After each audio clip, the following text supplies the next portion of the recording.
Yes, reka mfata umwanya mbashimire cyane mwe mwakoze subscribe ku Makuru TV ndetse namwe mukomeje kugenda muri ibiganiro byacu tubagezaho umunsi ku wundi. Wowe ugiye kumva inkuru utameze neza reka nkubwire ngo ihangane Imana yaza gufasha umere neza kandi nawe umeze neza rero ukagushima Imana ko niyo iba yagutije ubuzima. Inkuru yacu rero tunyarukire muri Kongo. FC M23 yatangaje ko izagira uruhare mu gusenya imitwe yitwaje intwaro. Ihuriro FC M23 rirwanya ubutegetsi bwa Repubulika Iharanira Demokarasi ya Kongo ryatangaje ko rizagira uruhare mu bikorwa byo gusenya imitwe yitwaje intwaro ikorera muri iki gihugu. Mu kiganiro n'abanyamakuru kuri uyu wa 21 Ugushyingo 2025, umunyamabanga uhoraho wa FCM 23 Benjamin Mbonimpa yasobanuye ko ibyo biri mu mahame shingiro iri huriro ryemeranyije na leta ya RDC. Mu minsi 5 ishize Mbonimpa yagize ati tuzagira uruhare mu gusenya imitwe yitwaje intwaro ikorera muri RDC. Ntabwo turi mu bazarambika intwaro ahubwo tuzajya mu gisirikare cy'igihugu kizubakwa kubera ko igisirikare cyacu gifite imyitwarire myiza kandi n'ikinyamwuga.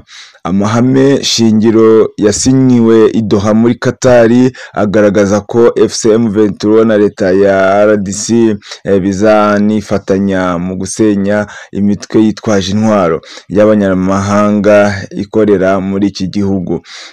Mu gihe biteganyijwe ko inzego na serivisi bya leta bizasubizwa ku butaka bw'igihugu, Mbonimpa yasobanuye ko ibyo bizaba muri RDC hose kubera ko byagaragaye ko leta idafite ubushobozi bwo kuyobora neza. Ati usomye neza amahame shingiro avuga ko ubu buyobozi bwa leta butazaza hano gusa ni Kongo yose. Kongo yose ntiyobora neza.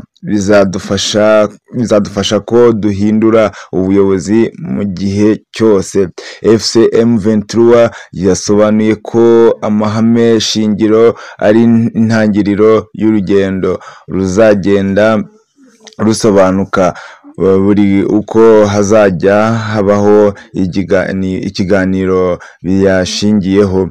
Byitezwe ko bizatangira mu cyumweru gitaha. Mwumva rero ko ibikorwa byo kugenda FCM 23 yihuza na Kongo biri kugenda bijya ku musozo, cyane ko batangiye gusinyanya amasezerano azabahuza hagati impande zombi. Ibi rero byitezwe ko bizatanga umucyo cyangwa se umusaruro mu gihe ubuyobozi bwa RDC buzashira agapira hasi bukemera kuba bwakora ibyo bwiyemeje cyangwa se ku masezerano bwasinanye na FCM 23 muri Qatar i Doha. Ibi rero umuyobozi Mbonimpa nibyo yagarutseho abwira abaturage ndetse n'igisi yose ko mu gihe leta ya Kongo izemera ko bifatanya bakarwanya iyi mitwe yose ikorera muri Kongo, nibwo bazabasha kuba bagera ku byo biyemeje cyangwa se ku masezerano basinye hariya muri Qatar. Ariko abantu benshi isi yose bayiteze ko kuko Kongo ubuyobozi bwabo bukunda guhindagurika, ugasanga rimwe na rimwe buhise buhakana ibyo bwiyemeje.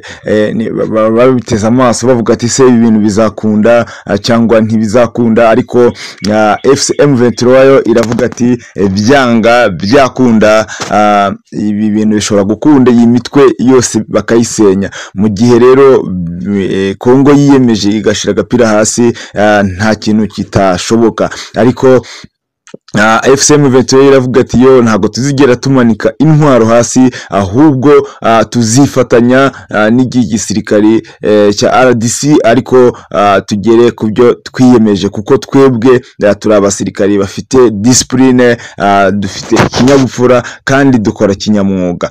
Ibi rero ngira ngo ni ibintu bizafasha Kongo gusubira ku murongo mu gihe kirekire cyane. Iki gihugu kimaze kiri mu ntambara, kiri mu mvururu, ubona ko ari ibintu bidashoboka.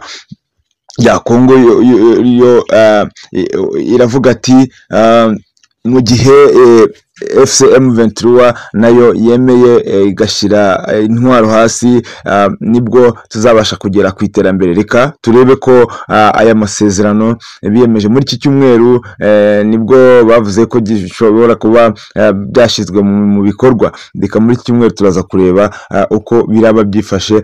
Ntiwibagirwe gukora subscribe ku Makuru TV kugira ngo tujye tugumya tubagezeho amakuru.